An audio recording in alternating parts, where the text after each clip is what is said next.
Good evening, my friends. I'm just going to wait for some people to show up.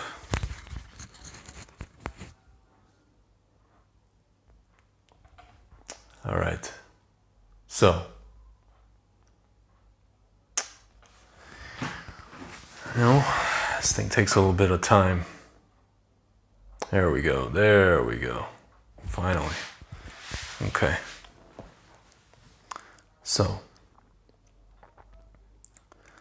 tonight I want to talk about a taboo topic, my friends, or a topic that, how should I put this? So you know what, let me, 1 second, I want to just turn off the, I don't want to see who's writing to me. So 1 second, is there a way to do that? Anyway, Kitzer. Tonight I want to talk about a taboo topic. I don't know if it's so much taboo, it's more like something that's like unexplored country, or, stuff that people, either they're afraid to talk about it, or if they talk about it, people automatically dismiss them because there's literally no discernible evidence. But, my friends, tonight we're going to use what's called our thinking caps. Tonight we're going to use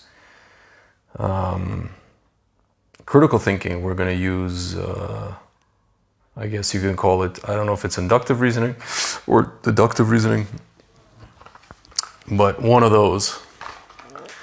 We're going to use our abstract thinking, something a lot of people, what I'm noticing, are having just, a tough time doing, or some people don't even have the ability to think in the abstract, so that's a different conversation.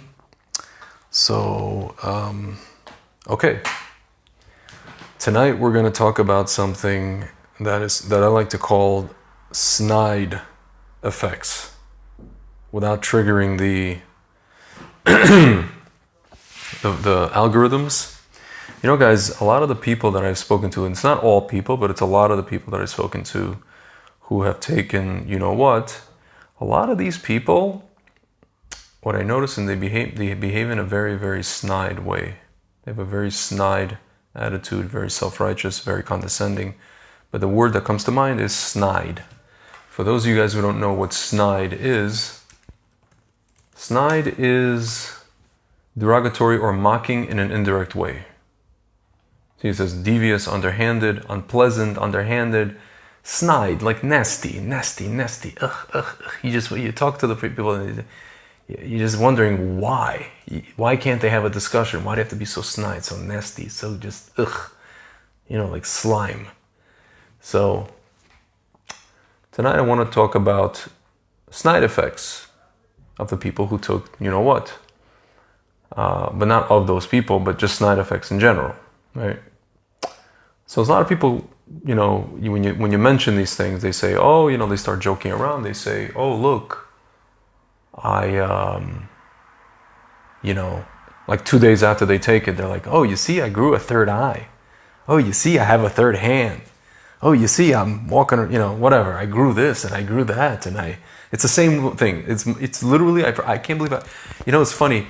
These people talk about the third eye, yet, the irony is that they actually had a third eye, like a spiritual third eye. They would actually see what the hell is going on.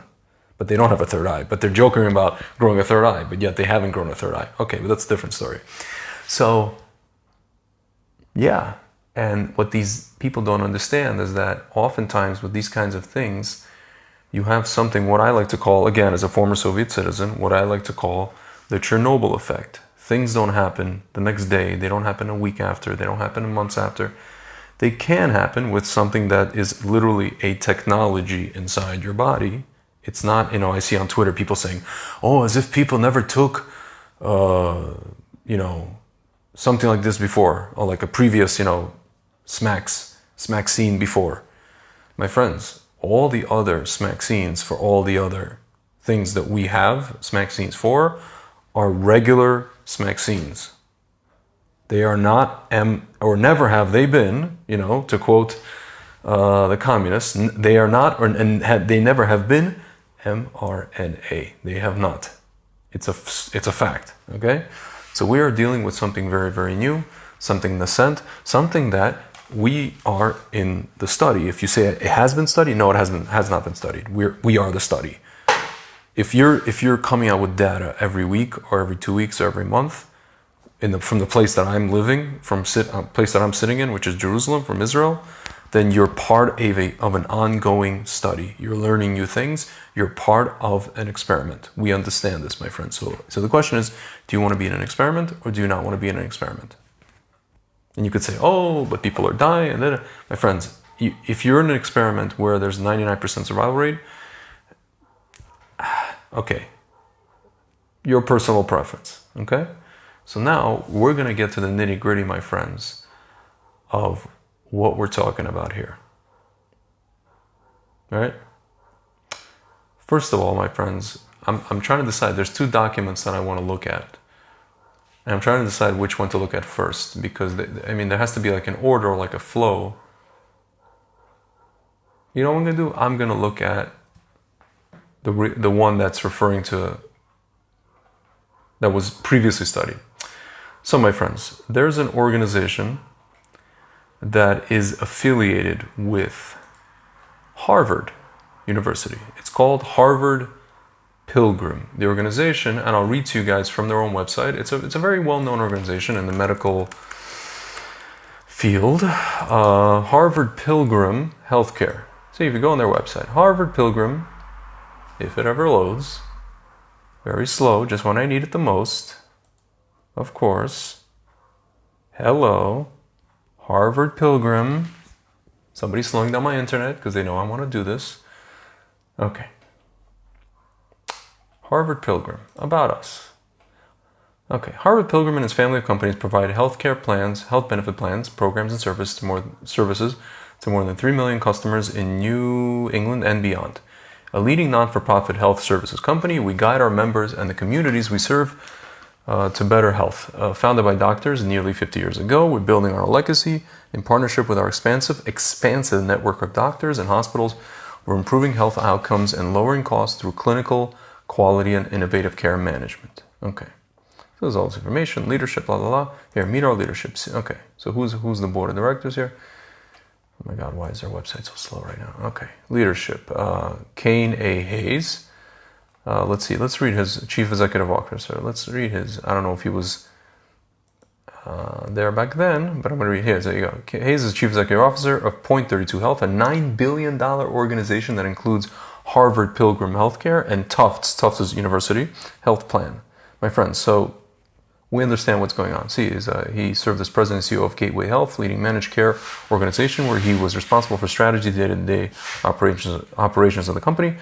Prior to that, he was the COO of health business for Blue Cross and Blue Shield of Minnesota. My friends, I'm reading this all to you not to bore you to death. I'm reading to you because when you argue with people and they want to see what's called the receipts, you have to come armed with an arsenal of legit, what they call reputable sources. Okay. Kane was also president of National Accounts for Division for Aetna, serving more than 7 million members through the U.S. Aetna is a big insurance company. Prior to Aetna, Kane helped several executive leadership positions at Nationwide and Principal Financial Group. We've heard of this company as well, some people. Holds a master's in BA, from Webster and BA, master's from Webster and BA of Science from Drake University. Okay. He's earned Certified Employee Benefit Specialist designation from Wharton, UPenn. Okay, so this is a guy, he's the CEO of Harvard Pilgrim. Okay, this organization. Okay? I'm not going to go through all the staff here, but these guys, you understand what these guys do. And they are actually affiliated with, because they have the same logo as Harvard University, they're affiliated with Harvard. They're based, see, the word contact us. See, it says their address is in, here, mail us. Here you go. There you go. Wellesley, Massachusetts. That's their main headquarters. Boston, Hartford, Connecticut, New Hampshire, Maine, Quincy, Massachusetts. Okay. So now, my friends, here is a study I'm reading to you that was conducted by this very organization that I just mentioned to you, the ones that deals with $7 billion of employee health benefits and all the kid and caboodle, okay? This is a study that was conducted across a almost 3-year time span, my friends, from December 1st, 2007 to September 30th, 2010. Okay, I'm going to read to you guys. Okay.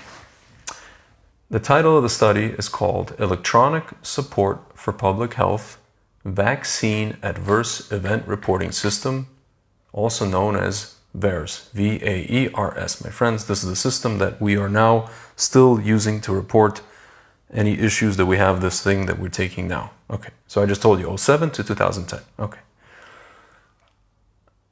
And it says, Principal Investigator, Ross Lazarus, MBBS, MPH, MMed, GD Comp Sci. So he's a computer scientist, he's a doctor, he's all these other designations. I want to read to you guys about this Ross Lazarus. Here, Ross Lazarus. Who is Ross Lazarus? In depth. Let's go over this. Okay, Ross Lazarus, we go. He is part of the Brigham and Women's Hospital. This is in Boston. He is an epidemiologist at Brigham and Women's Hospital, and he's Associate Professor of Population Medicine at Harvard Medical School. Ross Lazarus, MD. Okay. Here you go. Boston, Massachusetts, la la la. Okay, that's number one. Team members, Michael Klompas, MD, MPH. Let's see who Michael Klompas is. Michael Klompas, populationmedicine.org. Professor, works in enhancing public health surveillance using electronic health information. So this guy is like an expert in health information on the electronic sphere. In 2 major spheres, hospital level surveillance of nosocomial complications and population level surveillance for infectious diseases and chronic conditions. Dr. Klompas' hospital level surveillance work is primarily supported by their CDC, Center for Disease Control and Prevention. Under the auspices of the CDC epicenters, he has worked on developing objective automatable definitions for complications of mechanical ventilation. This work ultimately led to CDC replacing their long-standing definition of ventilator-associated pneumonia with definitions for ventilator-associated events. On the population side, Dr. Klompas and colleagues have enjoyed a long, rich collaboration with local clinical practice groups and the Massachusetts Department of Public Health. The group has collectively developed a surveillance network of MDPH-NET that provides automated detection and electronic case reports for notifiable diseases. B, population-level aggregate surveillance for chronic conditions such as obesity and diabetes. C, permits health department investigators to initiate novel queries against participating practices. Electronic health record data in a secure, transparent manner. Has his picture over here. He looks like a very knowledgeable fellow. He has his email at harvard.edu. He's a Harvard guy, just like the other doctor who's also a Harvard guy. These are both Harvard doctors. Okay. Performing organization, Harvard Pilgrim Health. Project officer, Steve Bernstein. Let's see who Steve Bernstein is. Let's take a look. Steve Bernstein. Is it Steven Bernstein or Steve Bernstein? Bernstein. Let's do. Okay. There's a lot of Steve Bernsteins. I'm not going to go through it now. Okay, fine. Submitted to the Agency for Healthcare Research and Quality, AHRQ, United States Department of Health and Human Services, Rockville, Maryland, ahrq.gov. My friends. Abstract. Purpose to develop and disseminate HIT evidence and evidence-based tools to improve healthcare decision-making through the use of integrated data and knowledge management. I'm going to skip all this. You see, they're talking about, all this stuff. Okay. Results. Restructuring at CDC and consequent delays in terms of decision-making have made it challenging despite best efforts to move forward with discussions regarding the evaluation of the VAERS performance in the randomized trial in comparison of VAERS performance, existing VAERS, and vaccine safety data link data. However, preliminary data were collected and analyzed in this, and this initiative has been presented at a number of national symposia. So these guys have actually been talking about this to other people. This is, my friends, this is legit, not conspiracy. This is a legit thing done by 2 doctors from Harvard University over 3 years, almost 3 years, spoken at every medical conference you can think of. Okay. Okay.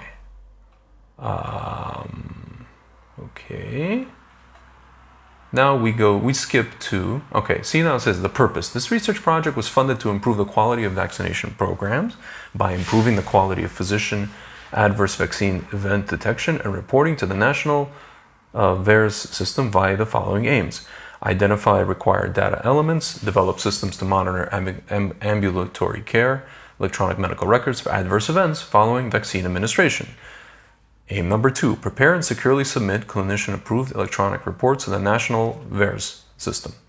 Number 3, comprehensively evaluate VAERS performance in randomized trial and in comparison to existing VAERS and vaccine safety data link data. And aim number 4, distribute documentation and application software developed and refined in aims 1 and 2 that are portable to other ambulatory care settings and other EMR. My friends, this is in 2010 they're doing it, 07 to 010. Okay. I was just saying the scope, blah, blah, blah, blah, okay, patient data. A large multi-specialty group practiced with over 35 facilities. They did this over a place called Atrius Health. Ambulatory care encounters. See, it says patient data were available from Epic Systems Certification Commission for Health Information Technology, certified Epic Care System ambulatory care encounters with Atrius Health. Every patient receiving a vaccine was automatically identified, and for the next 30 days, their healthcare diagnostic codes, laboratory tests, and medication prescriptions were evaluated for values suggestive of an adverse vaccine event. When a possible vaccine event detected, it was recorded, and the appropriate clinician was to be notified electronically. See, it says clinicians in a basket messaging was designed to provide a pre-populated report with information from EHR about the patient, including vaccine type, lot number, possible adverse effect, inform the clinical judgment regarding whether they wish to send a report to VAERS. My friends, they're just laying out all the stuff that, how they did the studies, which is totally legit, all these things are fine. Now we skip to page number 6. Here we go. Results. Preliminary data were collected from June 2006. So now they're telling you where the data, that's where they collected. And then the study was actually done 07, 2010. But the data was actually from June 2006 through October 2009 on 715,000 patients. That is their sample size. And 1.4 million doses of 45 different vaccines were given to 376,452 individuals. Of these doses, 35,570 possible reactions, 2.6% of the total vaccinations were identified. This is an average of 890 possible events, an average of 1.3 events per clinician per month. These data were presented at the 2009 AMIA conference. This is one of their events that they have. In addition, VAERS investigators participated on a panel to explore the perspective of clinicians, electronic health vendors, the pharma industry, the FDA, towards systems that use proactive automated adverse event reporting. Proactive meaning like the people who actually themselves have the issues and they go report. Adverse events from drugs and vaccines are common, but underreported. Although 25% of ambulatory events experience an adverse drug event, less than 0.3%, 0.3, not 3%, 0.3% of all adverse drug events, and anywhere between 1 to 13, my friends, that's a kind of a big range, but even 13 is very low, of serious events, like death, are reported to the Food and Drug Administration. Likewise, fewer than 1% of vaccine adverse events are reported. My friends, I'm going to read this to you again, this whole sentence. Although 25% of ambulatory patients experience an adverse drug event, less than 0.3% of all adverse drug events, and anywhere between 1 to 13 of serious events are reported to the FDA. Likewise, fewer than 1% of vaccine adverse events are reported. Low reporting rates preclude or slow the identification of problem drugs and vaccines that endanger public health. My friends, again, these are Harvard doctors, people who are still doing what they're doing, and they're experts in their field, epidemiologists and data people. New surveillance methods for drug and vaccine adverse effects are needed. Barriers to reporting include a lack of clinician awareness, Meaning a person goes and reports a thing, the doctor doesn't know about it because the doctors, they're not in contact with doctors, they're just doing it on their own. Uncertainty about when and what to report, as well as the burdens of reporting. Reporting is not a part of clinicians' usual workflow. You know, a doctor's not going to sit there and report all his vaccine deaths. You know, if they're trying to get a good name for this vax, people to take it, why would they report deaths? Much less sit there and report anything, right? Takes time and is duplicative. Proactive, spontaneous, automated adverse event reporting embedded within EHRs and other information systems has the potential to speed the identification. Also, they're saying this should be automated. The identification of problems with new drugs and more careful quantification of risks of older drugs. So what they're basically telling you is that this whole process has to be automated for it to actually work. And if it's not, then it's garbage, okay? Then it's nothing. Then it doesn't tell you the full scope of what's going on. Unfortunately, there was never an opportunity to perform system performance assessments because the necessary CDC contexts were no longer available. This is back then in 2009, and the CDC consultants responsible for receiving data were no longer responsive to our multiple requests to proceed with testing and evaluation, my friends. So these doctors in this study that conducted over 3 years tried to actually reach out to the CDC, and the CDC told them, take a hike. Here's a hike. Here's where you should take it. Okay. My friends. Okay, now we get into this. Yeah, here you go. Atrius currently employs, this is who they were dealing with, 500,000 patients, 700 physicians to serve 500,000 patients and more than 18 office sites spread throughout the greater metropolitan Boston area. The majority of Atrius physicians are primary care internal medicine physicians or pediatricians, but the network also includes physicians from every major specialty. The entire adult and pediatric population served by Atrius was included in our adverse event. They're just telling you who was involved in this. Atrius serves a full spectrum of patients that reflects the... Let's get some water. Oh gosh, very thirsty. The broad diversity of Eastern Massachusetts. He says, recent analysis suggests that the population served by Atrius is 56% female, 16.6, so they're just going by like minorities. 16.6 African American, minorities and or females. 4% Hispanic, the prevalence of type 2 diabetes in the adult population of 5.7%, because we should know about comorbidities. About a quarter of the Atrius population is under 18 years of age. My friends, here you go. Lazarus, Klompas, Huo. See, there's all the doctors that were involved. Campion, Dunn, Platt. Let's see, there you go. Automatic electronic detection and reporting of VAERS. The CDC vaccine data. This is the sources, publications. These are the publications that they've had. Annual meeting, Atlanta, Georgia. Here you go. Klompas.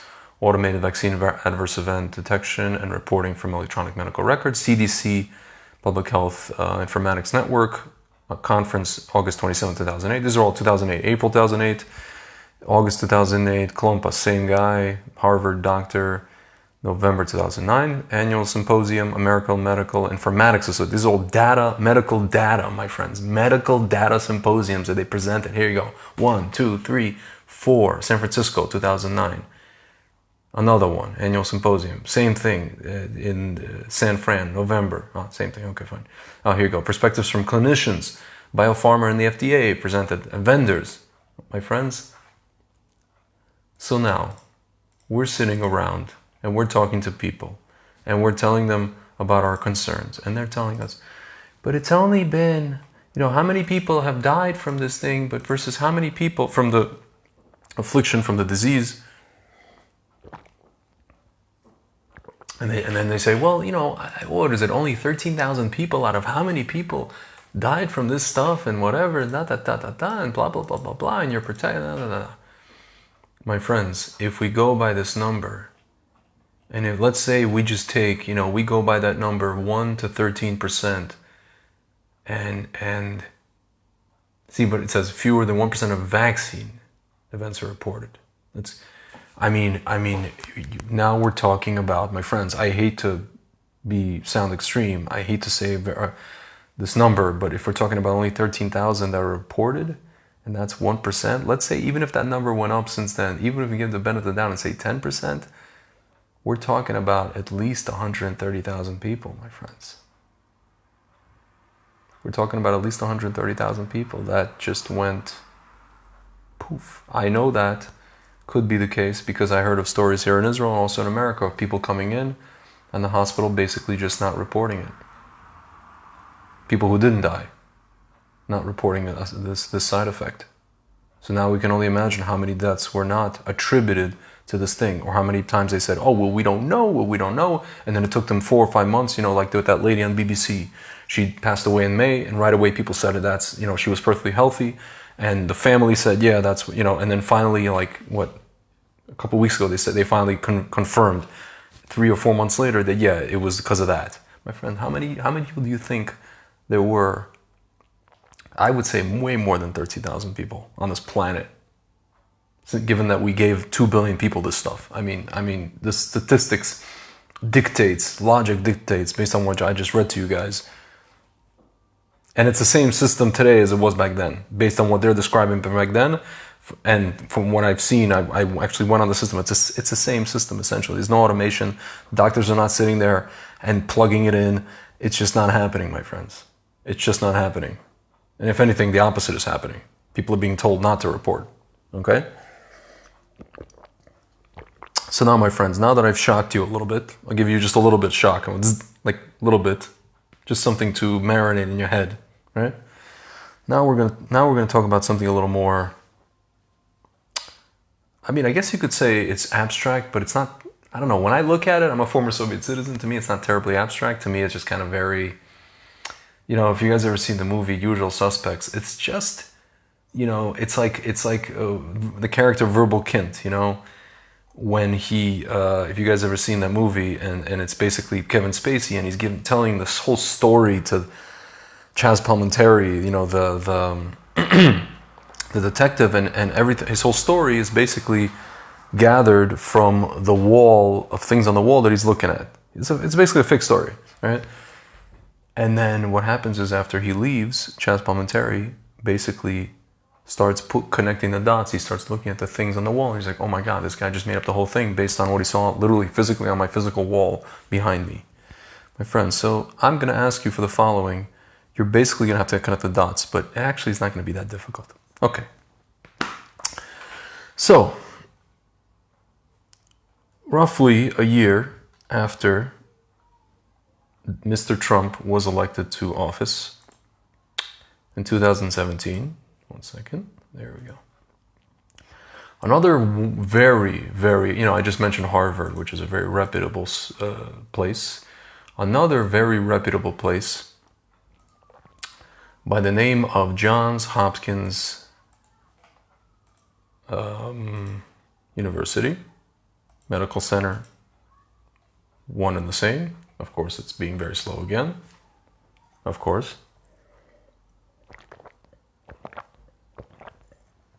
You know what? Let me try to open this because I save the PDF. I save all, my friends, I save everything. Rest assured, I save everything. Don't worry, be happy. Let's take a look. Here we go. Oh, this is something else. Oh my gosh, what's going on over here? Where can I get to this? Okay, okay, it's open. So, Johns Hopkins School of, it's the Bloomberg, I guess it's the Michael Bloomberg School of Public Health, right? Published a 89-page PDF. This is a real PDF on Johns Hopkins Center for Health Security, School of Public Health. And they published this in the year 2017, right? In the year 2017, October 2017. Here you go, Bloomberg School for Public Health. In case you guys don't believe me, check it out. 1 second. I don't want to spill anything. Hopkins, here we go. Johns Hopkins School of Public Health.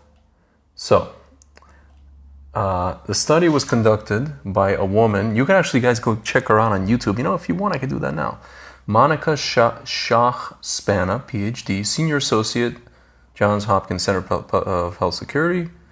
So let's check out this lady. She is actually, I checked out some of her videos, and she is, 1 second, Monica Schach. No, something's not happening here. Shock, Monica Shock. What's her name? Spana. Yeah. So she is already doing videos. Here you go. Earning trust in the age of the pandemic 10 months ago. Here you go. Checking in with Dr. Monica Shock Spana on mental health effects of COVID. There you go. Urban infrastructure during pandemics. There you go. Bad resilient city. A prepared checklist. This is 9 years ago. Wow. Quest for equitable distribution and lasting solutions. Mental health effects. Disaster resilience. Grounding policy. Evan, my friend, this is a real person, a real expert. Johns Hopkins University Center for Health Security. Earning trust in the age of the pandemic. How to earn people's trust when you basically destroyed it via your BS, whatever, behavior, okay? Here's American Archive, okay, Academy of Arts and Sciences. They're talking about the pandemic, whatever, earning trust. No, it says, trust is a fragile and fostering is essential in these uncertain times. With the coronavirus unrelenting spread, scientists around the globe are rushing to create a safe and effective vaccine. But the global race underway to roll out a successful vaccine was ultimately hinged on the public's perception of vaccine safety and efficacy. In this webinar, National Academy of Sciences, Engineering and Medicine and the American Academy of the Arts and Sciences partnered for a conversation on the complex relationship between public trust and vaccines. Participants joined us for a discussion, multifaceted, blah, blah, blah. Monica Shock Spana, Senior Scholar, Senior Scientist, Department of Environmental Health and Engineering, Johns Hopkins Center for Health Security, Johns Hopkins University, Bloomberg School. Okay, my friend, I'll just give you her credentials, okay? She exists, she's a real person, this is a real document. Okay. The name of the document, my friends, is The SPARS Pandemic from the year 2025 until 2028. It was published in 2017. A futuristic scenario for public health risk communicators, media, social media people, whoever. Now you have other people here, a few other people. Tara Kirksell. This woman, by the way, Tara Kirksell, she was a Olympic swimmer. Tara Kirk. I guess she married a guy named Sell. Gigi Quick Gronwald. I don't know who this is. Hannah Chandler, Columbia University. Sanjana Ravi, Johns Hopkins. There's a few people, Johns Hopkins. Emily Brunson, Texas State. Okay. Here you go. 2017. My friends, so now we're going to I want to skip to something. We could skip around a little bit. But here you go.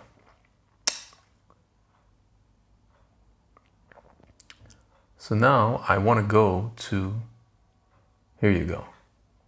Chapter 17, Vaccine Injury.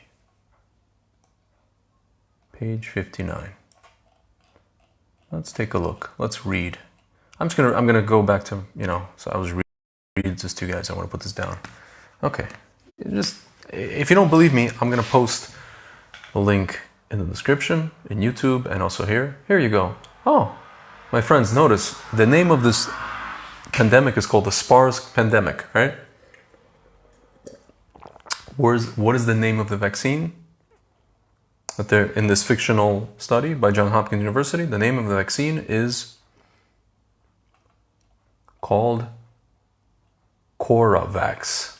Corovax.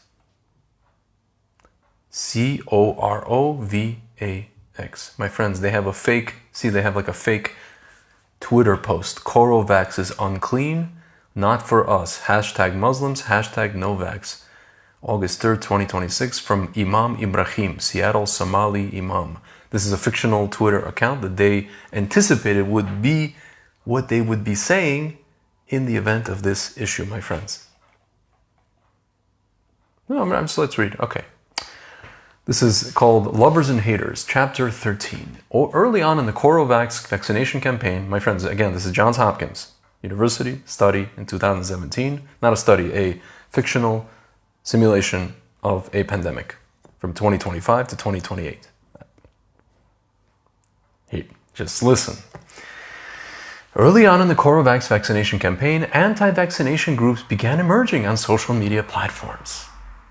These groups initially came from our four primary sources: Muslim groups across the country who opposed the vaccine on the basis that the original formulation was used to treat pigs, African Americans who refused to vaccinate based on continued fear of governmental experimentation, on African American population. Alternative medicine proponents who also been active in campaigning against calosivir, I guess this would be remdesivir, but which they weren't actually in reality, and anti-vax activists who were galvanized by the anti sentiment associated with nationwide measles outbreak in 2015.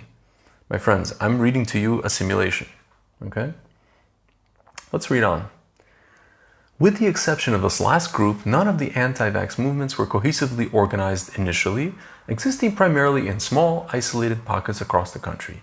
The general anti-vax proponents, however, existed as a core national group long before SPARS pandemic.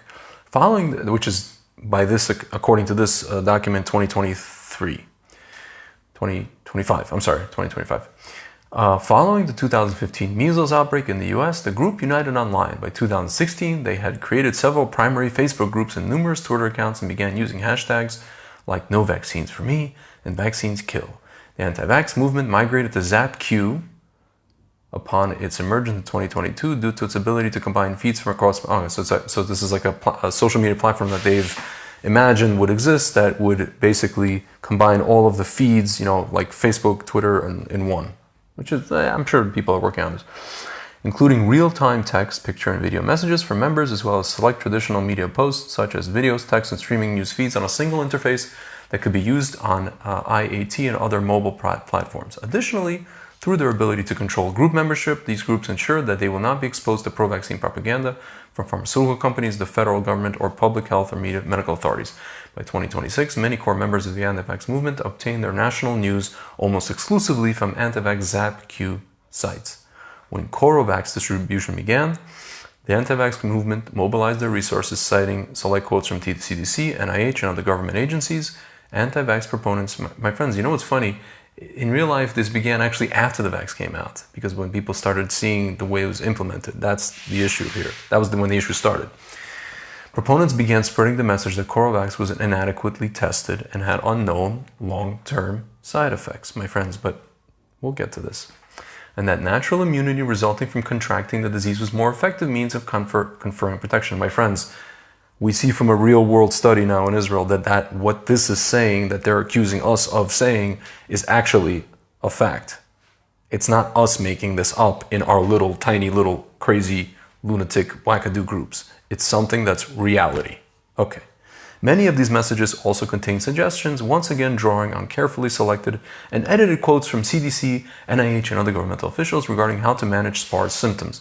The anti-vax movement ubiquity, motivation to prevent their vaccine injury, and social media expertise meant that numerous Americans heard their message. National polls conducted in mid-August so this is 2026, which is a year into this pandemic. So basically now.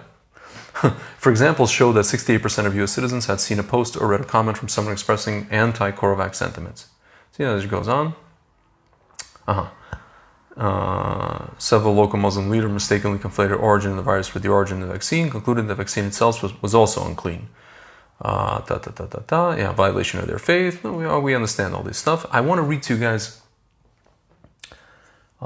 This is like Muslims, man, they're against it. Okay. What I want to read to you guys is something that we're actually seeing. I want to read this to you guys. Here you go. The concerns of African Americans were different. Distrust of new treatments, including vaccines, was not a new phenomenon among African American communities. The legacy of the Tuskegee syphilis experiments and the fact that during 2014 Ebola outbreak, experimental therapeutics were not made available to Thomas Eric Duncan, a Liberian traveler who had died of Ebola in Dallas, Texas, nor to many West African communities struck by Ebola, meant that many African Americans, particularly those living in communities consuming media through local traditional media platforms, feared the possibility of being subjected to scientific experimentation. We know this already. We've heard this already in the media. These fears worsened during healthcare providers' analysis of VHRs in Los Angeles County, which identified many African American communities as well as other minority populations as lacking access to primary care. In some areas, aggressive public health vaccination campaigns were locally interpreted as direct examples of experimentation. Repurposing hashtags like Black Lives Matter, some African American, these communities began to actively campaign against Corovax. So they were so in this thing, my friends, in this fictional study from 2017, and by the way, Black Lives Matter, the organization, already existed in 2015 in real life. These guys are saying already in 2000, whenever, which I don't know how they knew that this would be a significant movement. Now they were using this to go against this thing. My friends, I haven't seen it yet in real life, but some people have done it, but okay. But the simulation is mentioning this. Okay. Now, here we go. I want to read to, there's one part here that I really want to see. It says they were all these different groups were isolated from one another. They weren't like this is what they're talking about. They don't want us bind, the groups that are anti to bind together. Here. Okay. Here you go. Here you go. During the measles outbreak of 2015, pro-vax groups like Mothers Against Vaccine Waivers emerged across the US. With a few exceptions, these groups lost all momentum by 2018. Furthermore, activity among the groups that remained active was limited to a few underused social media sites and semi-popular hashtags such as GetVax, Vaccines Work, and Vaccinate. With the advent of Corovax, which is the thing that we're using now, the pro-vax movement found renewed purpose. By the time Corovax distribution began in July 2026, which is, by the way, a few months after the beginning of this fictional pandemic, that the one in this study, in this simulation, it was clear that not only did SPARS infect children more frequently and severely, but even mild cases of disease gave rise to secondary bacterial pneumonia in children. These infections often occurred before 4 and 6 months after initial infection with SPARS, resulting in greater rates of pediatric morbidity and mortality from disease. My friends, this was published in 2017. How the hell did they know about this? How the hell did they know about this? See, now they're showing. This is a 2017 piece of paper that's showing a fictional tweet from 2026 August. How can people take this vaccine? So unsafe. Hashtag Corovax, hashtag Novax, hashtag not my kids, hashtag vaccines kill. My friends, how did they know? How did they know that these would be the tweets? My friends, here you go. And check this out. Check this out. President Trump was already president at that time. HHS, including the CDC and the FDA, other government agencies at the federal, state, and local levels also renewed messaging efforts in support of Corovax. My friends, I'm reading a document to you from 2017. That's talking about a fictional thing in 2025.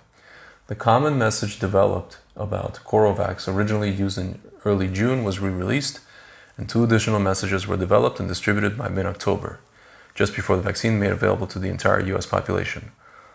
Paul Farmer, a renowned global health expert, a fictional guy, provided the dialogue for the first of these, wherein he lauded the safety and efficacy of Corovax and underscored the dangers of SPARS. SPARS is COVID. His only regret, he said, was that the vaccine could not yet made be available to everyone on the planet. Oh, okay.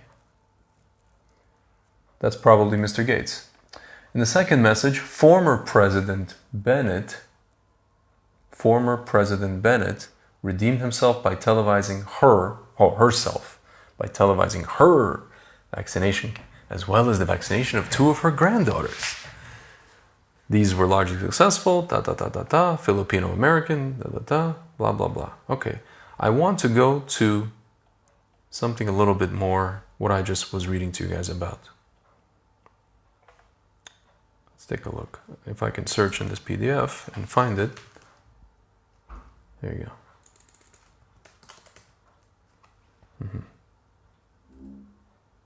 One second. There was something in page, one second.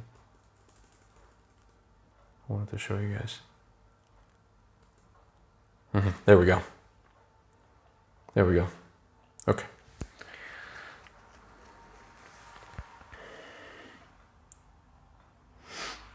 Here you go.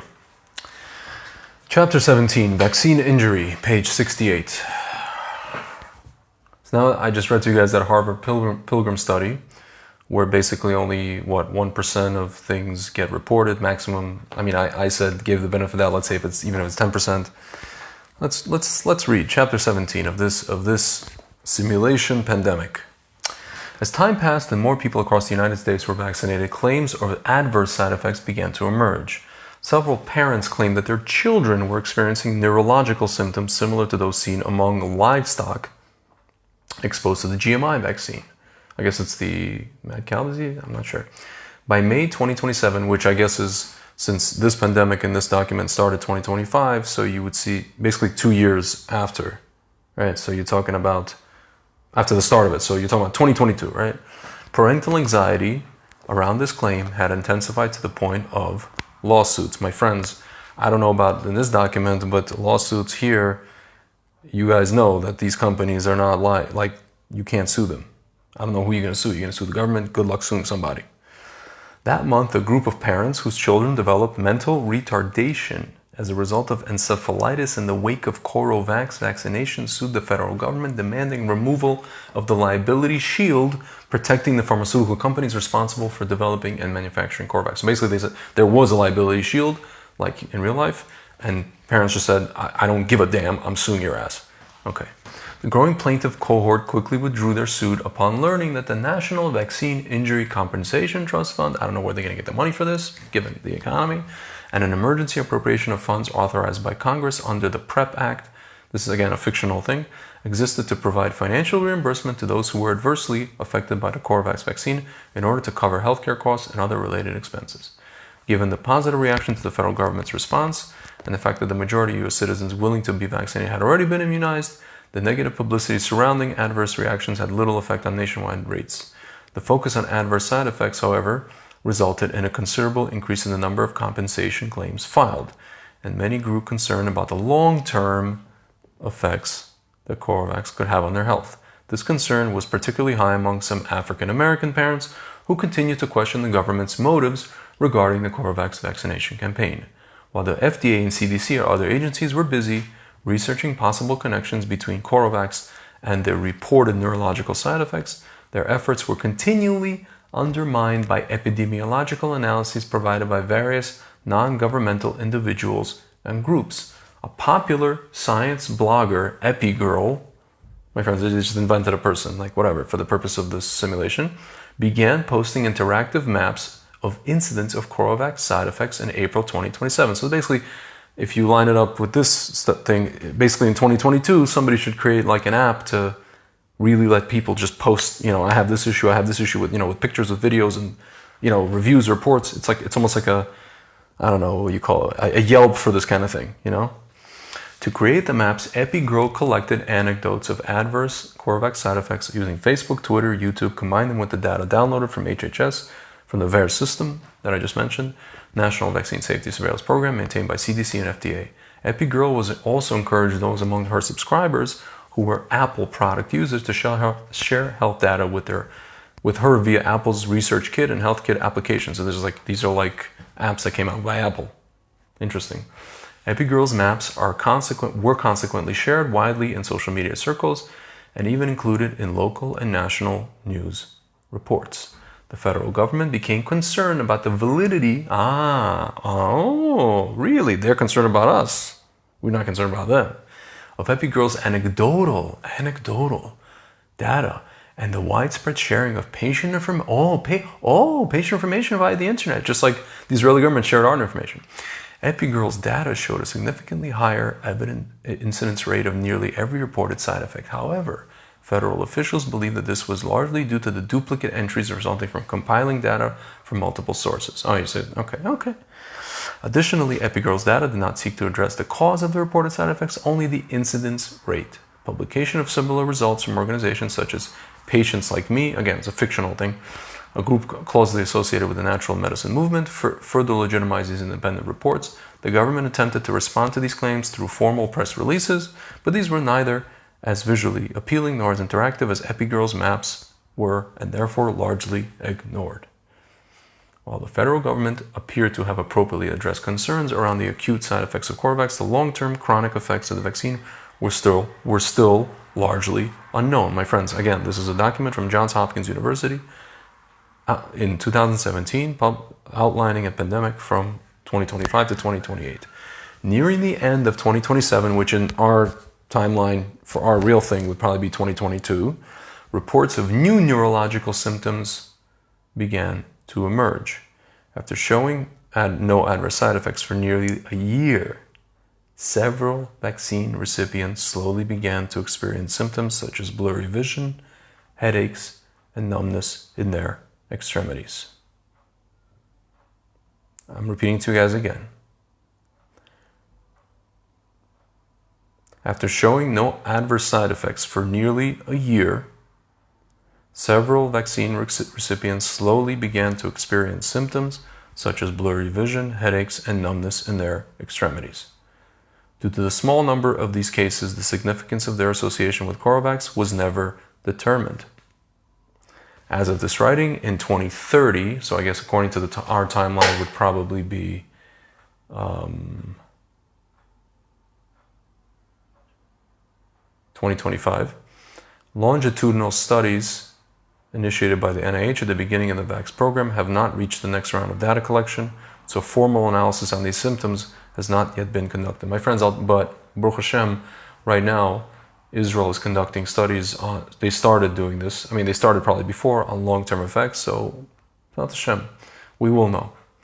Furthermore, these cases arose from the initial cohort of vaccine recipients, those in high-risk populations, including those with other underlying health conditions, making it increasingly difficult to determine the extent to which these symptoms are associated with vaccination. As these cases emerged, patients began filing for compensation under the PrEP Act. This is that fund that the government started. Due to lingering uncertainties over possible links between vaccination and reported neurological symptoms, their compensation requests were placed on indefinite hold, pending further data analysis. This cohort, many of whom adamantly supported the Coravax vaccine initially, my friends, quickly took to social media to publicize their issues. These are people who were gung-ho, yes, and then they were in a caca. Despite relatively few reports of neurological symptoms, social media response was immense. After experiencing initial success with PrEP Act compensation policies and working diligently to ensure transparency throughout the claim request and evaluation process, HHS, Health and Human Services, was caught off guard by the new round of negative publicity. They were pressured by the public and media to award compensation to those claiming long-term effects from Coravax, despite having no data to support these claims. Displaying a fundamental misunderstanding of scientific research, many demanded proof. So these guys are patronizing us. Demanded proof that the vaccines did not cause long-term effects. HHS Secretary Nagel firmly and vocally supported the decision to postpone evaluation of all claims of long-term effects and invited independent congressional investigation to ensure that the PrEP Act was being properly implemented. In addition to demands for meeting compensation, Congress faced public pressure to increase the PrEP Act emergency appropriation. My friends, you understand, they're writing all this stuff. They know what the people are going to do. And they know what they're going to have to do to fend us off. You understand, right? While the initial allocation of funds was sufficient to provide compensation for acute side effects, the prospect of long-term effects and potentially permanent disability gave rise to concerns that additional resources will be necessary in the near future. So now it's like this is like a review of their own thing. And they're like basically, see, it says, food for thought. How might advanced development and testing of recovery messages specifically address the topics of adverse side effects and the NVTF, I don't know what this is, help improve health authorities' ability to respond to public distress about medical issues emerging after MCM campaign? What are some of the messages that would warrant such testing? Despite the uncertain science, number 2, about the link between Coravax and unreported neurological symptoms, why should health officials still communicate with compassion and genuine sympathy toward those in the vaccinated population who experience medical issues subsequent to being vaccinated? My friends, they're anticipating this. See, it says, given growing interest in open data systems and the application of crowdsourcing to solve complex problems, how might public health officials take greater advantage of two-way communication with the interest in public in the aftermath of SPARS outbreak? For instance, how might input and analysis from members of the public health improve adverse events, monitoring, or assess the strength and weakness of a specific MCM campaign? Let's see, what else can I read to you guys that's basically like, I mean, there's so much stuff in here. You should read this. You should really read this. It's really like, it's like a lot of the stuff is like one for one. I mean, it almost makes you, you know what I'm saying? Here you go. Okay. This is just talking about people, passed away, the family passed away, emotional toll, whatever it is. So basically the thing ended, it says, the pandemic officially ended in August 2028, which is basically, according to our timeline, 2023, but it could be earlier. See, it says the virus persists in domesticated animal reservoirs. See, it says, World WHO experts hypothesize that small isolated outbreaks of SPARS were occurring long before the disease emerged on a global scale in 2025, and they anticipate that future outbreaks will continue to emerge unless countries maintain widespread vaccination coverage. There you go. Now they're talking about like all the political fallout. Yeah, he was a great leader, the president with people at heart, blah, blah, all those BS. Blah, blah, blah, amount, emergency funds. Yeah. My friends, so you need to understand that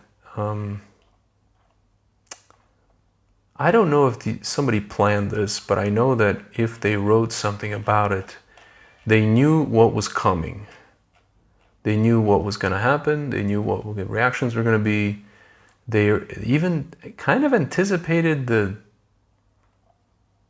some of the issues. Like, why would they write here that like 2 years later a bunch of long-term effects would start coming out? They didn't go really into too much depth about it, but in terms of, I mean, they went into depth, but they didn't say how many people died. They didn't list that, right? But they said that people started having serious, they started basically suing the government. They started suing these companies.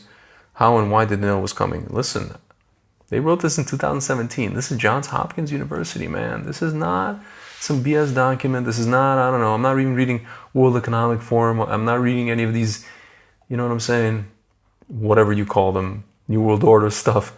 This is Johns Hopkins University.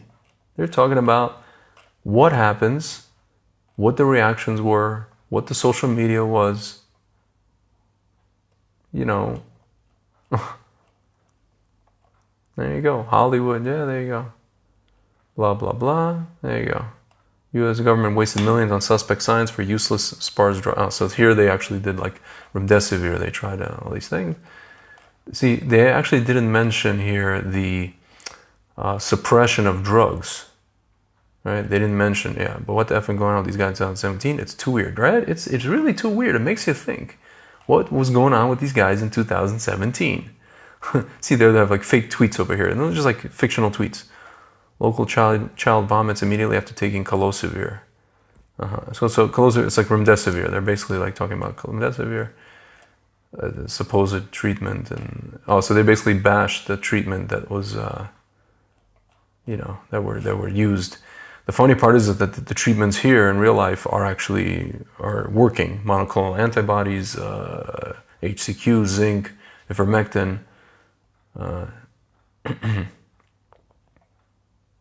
See? Talks about stop SPARS of washing your hands, avoid public places, seek medical attention, use the vampire cough, and avoid, vampire cough is like this, Avoid others to prevent SPARS, practice good. That's all like, my friends, these are tweets that were written, are like, it's like, it's November 2025, but this thing was written in 2017. This document was prepared into this it's an 89-page PDF about a fictional pandemic that is basically 1 for 1. My friends, it's 1 for flippin' 1, essentially. So you got social media stuff over here, echo chamber. Look at it. It's like I'm reading today. My friends, you can say that these people are experts and they know and they study these things and they study, not only epidemiology, but, just like sociology, social media. They study these things and they can pretty much predict what's going to be. Or, my friends, or the other option. What my friend is asking, what the hell was going on with these guys in 2017? It's just too weird. It's really just too weird, my friends. And now you have this woman who was the head of this thing she's going on all these panels talking about this thing. My friends, I just read to you documents from 2 organizations. One is Harvard University, doctors from Harvard, and another one is from Johns Hopkins.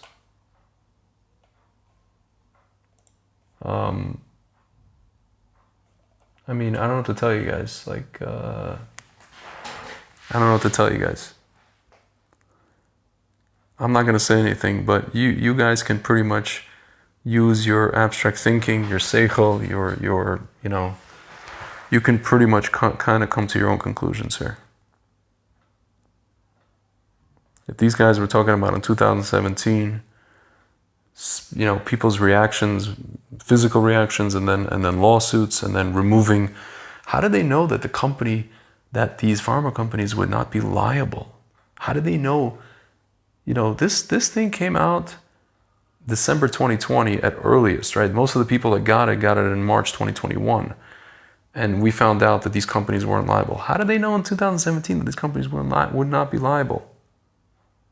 4 years before this stuff? How did they know to write in a fictional pandemic that these companies would not be liable, and that, you know, parents would come, just parents, not anybody else, mostly parents, would come and try to remove the liability and sue the government, and then the government would come with money.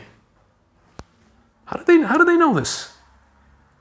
It's plausible they were simply doing a simulation, but the timing and accuracy is very strange. Yeah, there you go. Ask Fauci, my friends. I'm just going to leave that.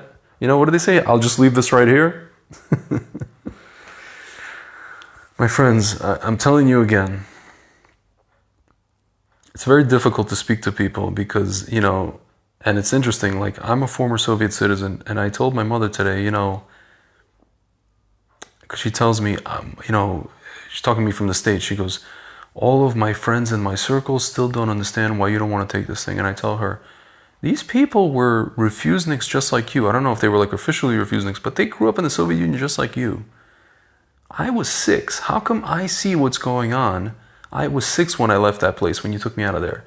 I see it, you see it kind of. My father sees it, but these people don't flip and see it. My mother's just like, well, nobody wants to die. I'm like, I get it.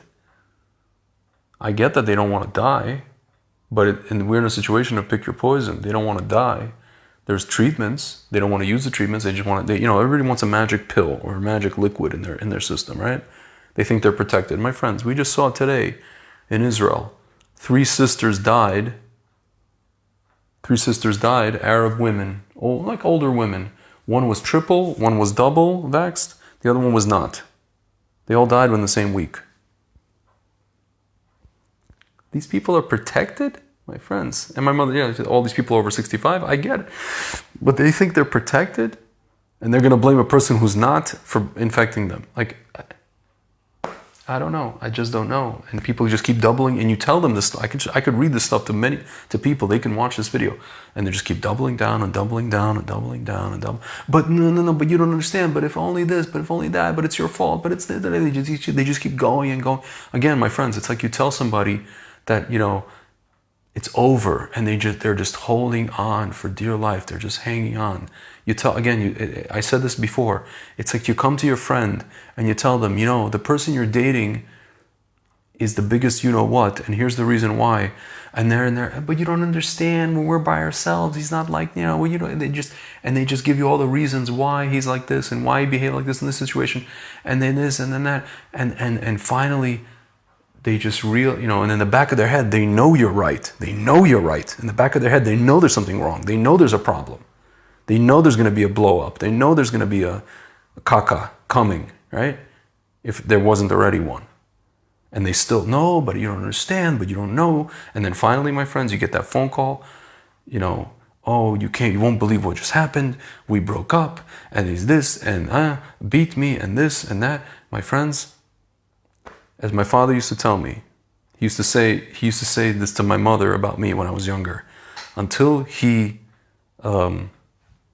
bumps into the problem by himself, or until he just wallows in his own feces by himself, he's not going to understand what I'm saying to him.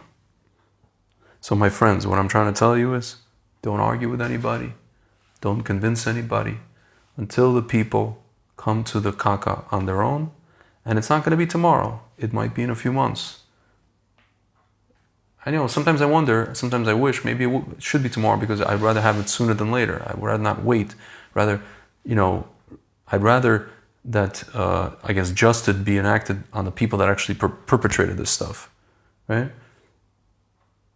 Than later, sooner than later, right? Especially now we're in the Shemitah year. But my friends, I don't understand how people who grew up in the Soviet Union like myself, who are older than I am, can't see it. Have they been spooked that much into fear of death? Are they so like just mortified that they can't even understand what the hell? A guy gets up on a podium and says, "My patience is wearing thin," and you're gonna lose your freaking job? They don't understand how that's the same thing that what they lived in the first time, how many 40 years of their life, 35 years of their life. They don't understand that with their stupid brick heads. I mean, it's astounding to me. It's really astounding. It's just beyond. I don't know. At least people who didn't grow up this way in these places, I can't blame them. I can't, but people who grew up in the Soviet Union, my friends, I mean, you have no excuse for this. You have no, just same thing with, the guy over here in Israel. The same thing. 1 second.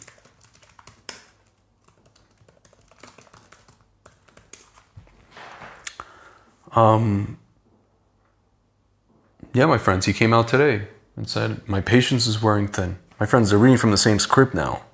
My mother today told me, whether you have different countries and different countries have different policies, they're reading from the same damn script. It's a script. It's a universal script. You can be on the moon and read that script. Anyway, liability of pharma was canceled by Reagan in the 80s, replaced by vaccine court. Yeah, my friends, listen, it is what it is. It is what it is. These people have immense amount of resources, immense amount of time, planning, professionals. Can you talk about the matrix in your videos? Where do you recommend to start if they want to break free? Is there a safer that isn't super complicated or classes you recommend? Wow. I mean, listen, the people can only break out of the matrix if they want to. Is there a book? Listen, I just recommend learning Torah. But like learning Torah, I'll tell you, learning the deeper Torah, learning Kabbalah, learning the Zohar, learning anything to do with what's called Pnimius HaTorah, learning to do anything to do with deeper sources and the secrets of the Torah helps you to develop, you want to talk about the third eye? You're not going to grow a third eye from the vax, but you will grow a third eye over here. That actually helps. Learning, that's why I notice you talk to a lot of these people who are like, the modern Orthodox and all that stuff. They're not learning, I mean, some of them are, but most of them are not learning the Kabbalah and all this kind of stuff. And so you see that they just kind of live in this world and they don't see past, they can't see past their own, the hood of their car, you know what I mean? They can't see the forest through the trees. But if you learn the Pnimius and you learn these things, even if you're a person who took the stuff, I have friends who took the stuff, but now I have a friend who took 2 doses and now he doesn't want to take the third. And he sees what's going on. He sees it now. And he told me straight up, he actually works in the sciences. He works in a lab for actually a scientific publications organization or whatever it is, company. And here in Jerusalem, and he told me, I hope they don't mandate me getting the third shot. I really don't want to get it. Part of my office is Israelis, they don't really care. Part of my office is Anglos. Anglos care, Americans, whatever, Canadians. My friends, you have to learn Pnimius HaTorah. That's one way to start. Again, Kabbalah, Hasidut, the deeper sources. You know what I mean? Not just the Sod level, the Pshat level. It helps to open your third eye. That's really it. To see kind of beyond the veil of this world, I guess, and also to see what these guys are doing, because it's clear to anybody. Now you could say, well, what about all these non-Jews who are against this stuff and they see what's going on? I mean, listen, if you're in America and somebody's taking away your rights, you don't need to look further. It's like that, what's his name? Clayton Bigsby. Look no further, you found him. Like, it's just, it's not that difficult. But anyway, guys, I've rambled long enough for tonight. Hopefully you've gotten a lot out of this. Listen, even if you're on board already, but at least you Now, this deepened your understanding what's really going on. And this, if anything, you could show this to your friends. And, you know, you're talking about legit sources, people who are on the fence about things. Again, everything I just read to you, I read to you something from Harvard doctors who conducted a study about the VAERS system, reporting system. And I read to you something from Johns Hopkins University, something that basically outlined a future pandemic, which is one-for-one mirror image of what we're experiencing, almost mirror image. My friends, I'll leave you with one thing. It's a little bit scary thought, but if we're talking about 13,000 people dying from vaccine smacks, and if let's say we go in the worst case scenario of that study, which is 1% reporting, my friends, we're talking about 1.3 million people, almost 1.5 million people who potentially died from this vaccine, which is actually about the same as the amount of people who have died from the virus itself. And as a friend of mine says, you know, and I agree with him, the supposed solution that you're coming with cannot be worse or as bad as the problem itself, my friends. The solution cannot be worse or as bad or cause more of the problem that you already have as the problem itself. That's not the way it works. That's not what you're supposed to be doing. I'm going to stop short of saying my thoughts about that, of why people would do such a thing, and I'll just leave it right there, guys. And I hope, listen, if any of these things that I said today scared the crap out of you, you know what? Good. And for those of you who already took the stuff, I mean, listen, there are ways to detox, and it is what it is. This is a war. This is a digital war. This is a war of the mind, a psychological war. This is the largest psychological war that has ever been waged on people probably in the history of mankind. Can't think of any other time. But that's it, my friends. So now we just have to fight. We just have to navigate. We have to fight. We have to have emunah. We have to pray. We have to daven. We have to believe in Hashem. And that's basically it. All right, guys, I'm being bombarded here. I got to answer some messages, and Hashem, we'll get through this. All right, it's been real. Talk to you soon.